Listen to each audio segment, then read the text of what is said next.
Still mad about your boss not saying thank you? In ancient Egypt, if your boss died, you got strangled and buried next to him. On purpose. Welcome to a civilization where loyalty was deadly. The first known state execution. Before guillotines, gallows, or firing squads, ancient Egypt had something darker, retainer sacrifice. And it wasn't quiet. Around 3000 BCE, at a royal burial site in Abydos, Egypt, pulled off one of the oldest mass executions in history, all for a dead king. The guy in question? Likely Pharaoh Jer, one of the earliest rulers of the First Dynasty. He died young, but the send-off was excessive. Archaeologists uncovered dozens of bodies buried alongside him. We're talking at least 318 people, all sacrificed to join him in the afterlife. Their tombs are packed around his like a gruesome farewell party. Except they didn't choose to be there. Evidence shows these weren't slaves. Some wore jewelry. A few had their own small tombs.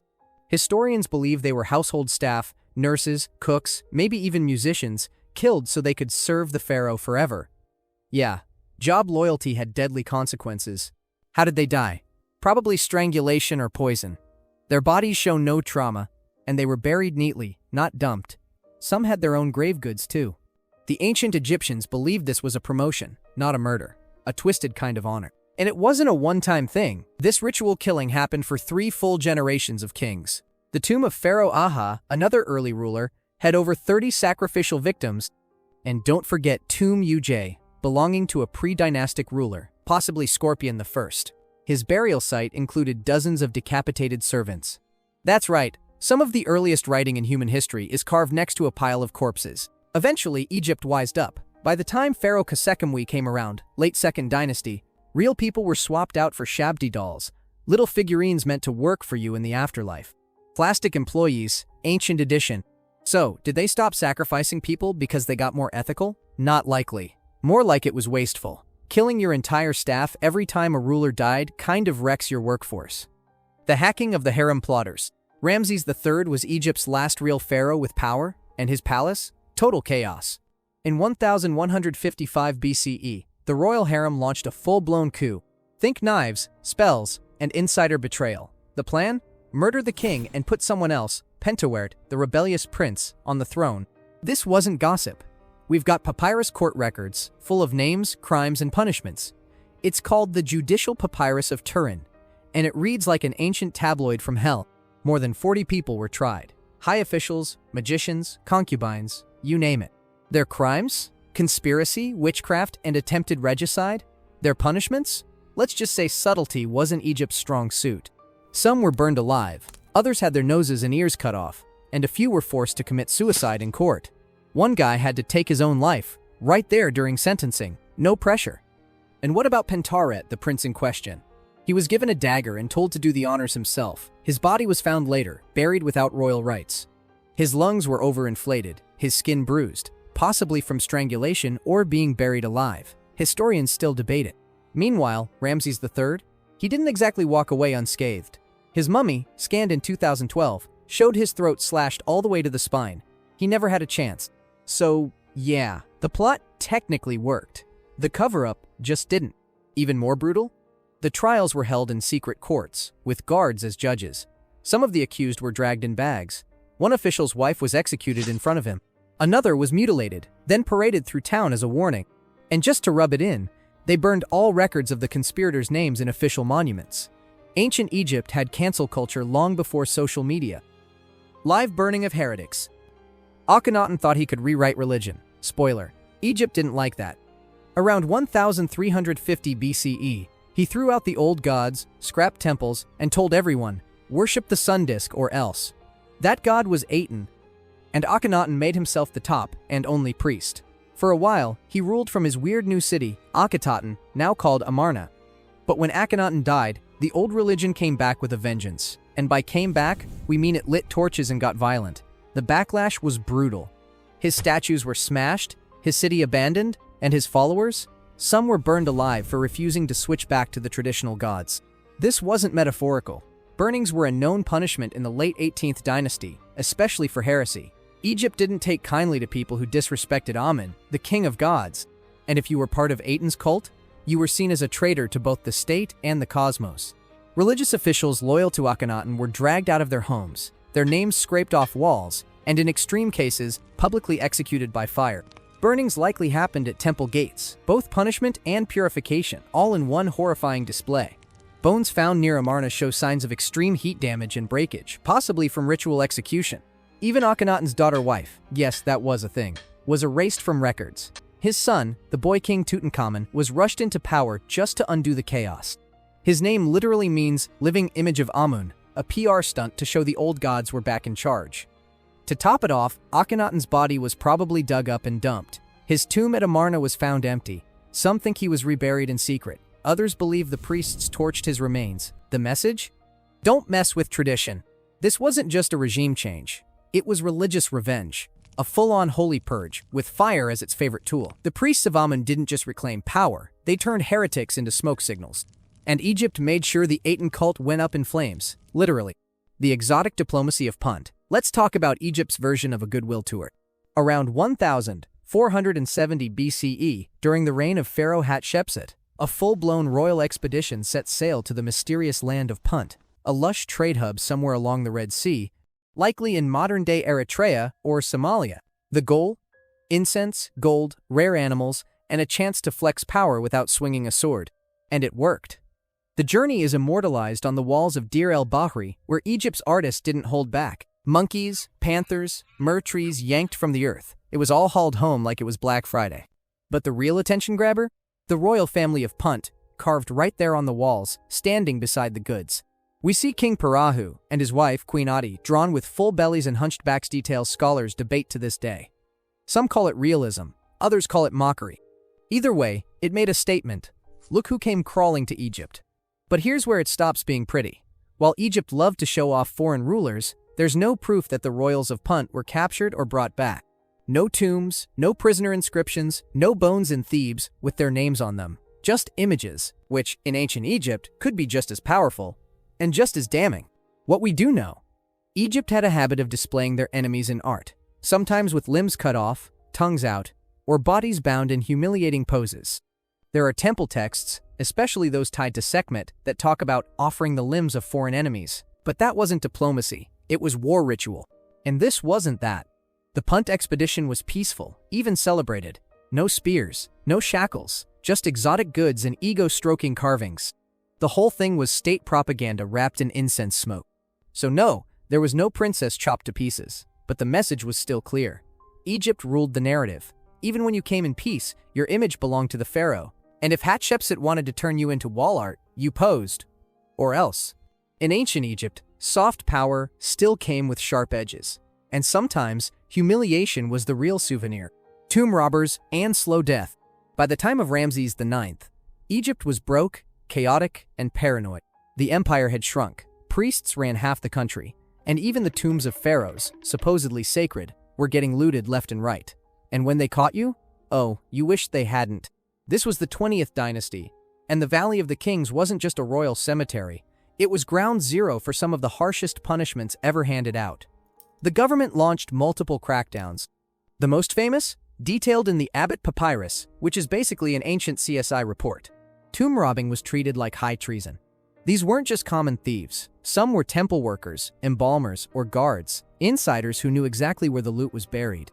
They weren't just stealing gold. They were tearing open the mummies of kings, ripping off amulets, and melting down funerary masks. When they got caught, things got ugly. Some were beaten until they confessed. One gang had their hands chopped off before being impaled on wooden stakes outside the city. In one case, a robber was reportedly tied to a post and left in the sun to rot alive. No food, no water.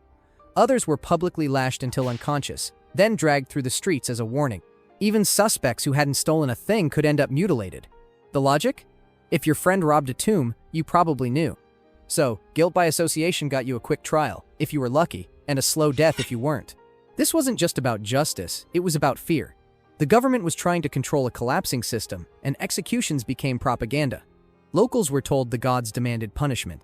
Officials posted execution scenes at temple walls. In one inscription, a thief screams that he deserves death while being burned. But the biggest twist? Some of the tombs were robbed by the same priests who ran the trials. Yep. The guys handing out punishments were sometimes in on the heist. In ancient Egypt, you didn't have to rob a king to end up dead. You just had to be close enough to one when things went missing. And once the system decided you were guilty, mercy wasn't part of the plan. Purge in the time of Psamtik. By 600 BCE, Egypt was running on fumes. The empire was a patchwork of old temples, foreign spies, and governors who were a little too cozy with bribe money. Then came Psamtik I, a pharaoh who didn't inherit peace, he took it. After years of civil war and Assyrian bullying, he made one thing clear: play straight or die badly. This was the start of the Sate dynasty, and Psamtik had a serious cleanup agenda.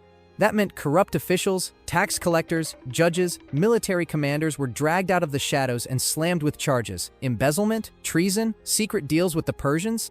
That got you executed, and it wasn't subtle.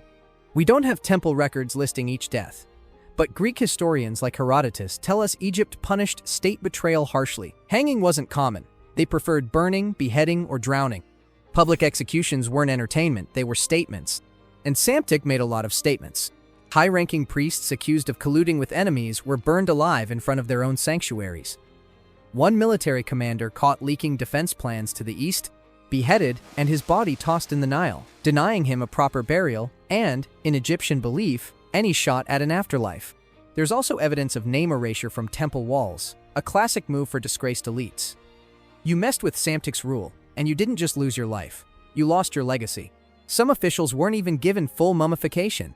Left unembalmed, no coffin, no priest, just dumped. That was the worst fate imaginable. Forgotten. And while the records don't give us a death-by-death playbook, inscriptions from this period show a spike in state justice language. Phrases like "purified the land of traitors" and "delivered judgment upon liars." Translation: people were getting wiped out, fast. This wasn't Pharaoh as priest, this was Pharaoh as executioner.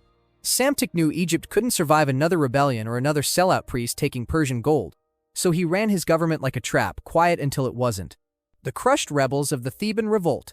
Before the Ptolemies and Persians, Egypt got steamrolled by someone they didn't expect: the Nubians. Around 750 BCE, a king named Ptah marched north from Kush and took Egypt like it owed him money. The pharaohs had grown soft, the priests were too powerful, so Ptah brought order with a war club and a stone-cold execution list. The Theban revolt was Ptah's warning shot. Southern Egypt had broken off from the north, and local warlords were fighting like toddlers over toys. Ptah stepped in claiming to restore Ma'at, cosmic order. But really, he just flattened everything in his way. According to his own victory stela, basically a brag carved in stone, Ptah stormed into Thebes, rounded up the rebel rulers, and didn't just kill them. He ritually humiliated and crushed them. One prince was bound, stripped naked, and forced to kneel before Ptah's horse. Not even the pharaoh, his horse. And the ones who didn't submit? Executed at temple gates, their heads bashed in with ceremonial maces, a favorite weapon for kings who wanted divine-style executions. Blood wasn't a side effect. It was part of the ritual. Their corpses were displayed as warnings, left out for the vultures and sun. Temples recorded these events like gospel. One inscription says the enemies of Ptah were made into offerings for Amun, which is a polite way of saying their dismembered bodies were tossed on altars. This wasn't just military domination. It was spiritual warfare. Ptah claimed the rebels had violated divine law by rejecting Amun's authority, so their deaths weren't just executions, they were sacrifices. And he didn't stop at the leaders. Lower commanders, mercenaries, and even scribes who copied rebel orders were dragged from their posts and killed on sight. Some were burned. Others were tossed into the Nile with stones tied to their feet, so they'd never reach the afterlife. For Ptah, this was more than conquest. It was punishment, a cosmic beatdown in the name of God and King. The message was clear: you don't get to defy the divine and walk away breathing. The Theban revolt didn't just fail. It got ceremonially obliterated, and Egypt learned the hard way. Ptah didn't do mercy. The execution of Egyptian rebels. By 237 BCE, the crocodiles weren't the only ones with bite. Ptolemy III Euergetes, one of the stronger Greek rulers of Egypt, had a problem. Egyptians were fed up. The temples were broke, taxes were brutal, and the locals didn't love being ruled by Greeks, who pretended to be pharaohs on weekends. So rebellions flared, especially in Upper Egypt, where traditional priesthood still held real influence. One major hotspot? The Temple of Horus at Edfu. It was the epicenter of a full-blown uprising by Egyptian priests and locals who refused to recognize Ptolemaic control. Ptolemy's response wasn't subtle. He sent troops to Edfu, stormed the temple precinct, and captured dozens of rebel priests. According to inscriptions from the Naos of Edfu and secondary historical accounts, these rebels were treated as traitors, not just to the state, but to the gods. The punishment? Execution inside the temple walls. That alone was sacrilege. Blood wasn't supposed to spill on sacred ground, but Ptolemy wanted to make a point. Rebels were strangled, beheaded, or burned at the temple gates. Some were buried in unmarked pits nearby, their priestly status revoked in both life and death. Even worse, the names of executed priests were erased from temple records.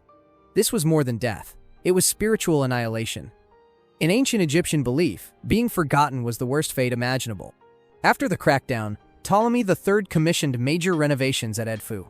New carvings, new walls, new narratives. The official version? Peace, piety, divine order restored. The real version? Blood on the floor and fear in the air. We know from surviving inscriptions that local resistance continued, but more quietly. The message had landed. Disobey the pharaoh, Greek or not, and you wouldn't just die. You'd be scrubbed from history. The Greeks built libraries, yes, but they also built gallows. And in temples like Edfu, justice wasn't just served, it was carved in stone, soaked in ash, and sold as harmony. Under Ptolemaic rule, Egypt got a new kind of priest, the kind who bled for standing too tall, and a new kind of god, one who didn't forgive uprisings. He hired soldiers. Cleopatra's poison rivals. Cleopatra gets all the credit for her lovers, her eyeliner, and her drama. But let's be clear, she wasn't just playing chess in politics. She was flipping the whole board and poisoning the other players. Family, friends, rivals, no one was off limits, especially if they had a claim to her throne. Let's start with her brother. Actually, brothers Cleopatra married 2 of them. That's how the Ptolemies rolled. First up, Ptolemy XIII, a kid king used as a puppet by court officials. When Cleopatra started taking too much power, the court pushed her out. She raised an army. He threw her out of Alexandria. Then Julius Caesar showed up, got involved in a civil war, and guess who ended up dead in the Nile? Ptolemy XIII. Official story? He drowned. Real talk? Probably stabbed and dumped. Next came Ptolemy XIV, her younger brother and new co-ruler. He was a figurehead while Cleopatra had Caesar's attention. Then Caesar was assassinated in Rome. And magically, Ptolemy XIV died at age 15. Cause of death? Sudden illness, which is ancient, speak for absolutely poisoned. Cleopatra needed her son, Caesarion, as the new co-ruler. Ptolemy was in the way. Problem solved. And then there's Arsinoe IV, her sister and the real threat. Arsinoe led a revolt during the Alexandrian War and even declared herself pharaoh. When the smoke cleared, Cleopatra exiled her to Ephesus, where she took sanctuary in a temple. For a few years, she was safe, until Cleopatra wanted to impress Mark Antony. So what did she do? She asked Antony to have Arsinoe dragged out of the temple, a sanctuary violation, and executed on the steps. Roman records confirm it happened. A priestess beheaded on sacred ground, just to tie up loose ends. And Cleopatra didn't even flinch. These weren't random acts of rage. This was strategic execution. Cleopatra ruled through beauty, sure, but also through body count. She didn't wait for rivals to rise. She cut them down before they got the chance. The throne wasn't inherited. It was defended, and Cleopatra played to win. If someone shared her blood, they were more likely to spill it than sit beside her. Octavian's bloody entry into Egypt. When Octavian marched into Egypt in 30 BCE, he didn't just take the throne. He vacuumed out the soul of an empire. Cleopatra was dead. Antony was gone. Caesarion was handled. Now it was time to make Egypt understand what Roman peace looked like. Cassius Dio tells us the resistance was small because Octavian didn't give it time to grow. Antony's army was scattered, and Alexandria knew the gods weren't coming. But even then, loyalists and stragglers tried to stir trouble. Some hid weapons, some stalled grain shipments, some just refused to kneel. Octavian answered with executions. Fast ones, public ones, brutal ones. Antony's top supporters, including Roman citizens and senators, were rounded up and killed without trial. A clear message: your alliances die with your patron. As for methods, Roman justice had options: beheading for elites, strangling for traitors, crucifixion for everyone else. While Dio doesn't detail how each died, the pattern was clear. If you'd backed Antony and Octavian didn't like your face, you vanished. Octavian also cleaned house politically. Temples lost autonomy. Egyptian priests were monitored, their funding slashed. Some cults were allowed to survive, but only under Roman eyes. Egypt wasn't just defeated, it was restructured. Its gods no longer answered to pharaohs, they answered to Caesar.